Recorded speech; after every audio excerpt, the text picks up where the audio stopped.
illustration, we're on a really different job. We're cleaning an underground telecommunications vault on the side of the road in Laguna Niguel. We've got water coming in to create a lot of mold in here. So we have to detail all these hoses, the wall, and all the equipment in the floor. We've got to scrape, come on over.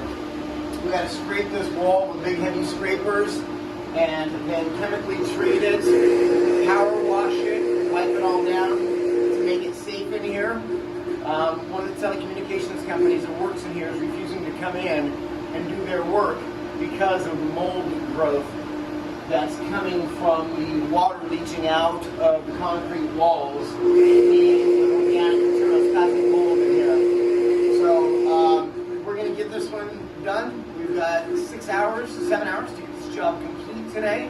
And I got two of my best techs on it. One of the main things we got to keep in mind is we've got electrical in here. Let's back up, Jesse.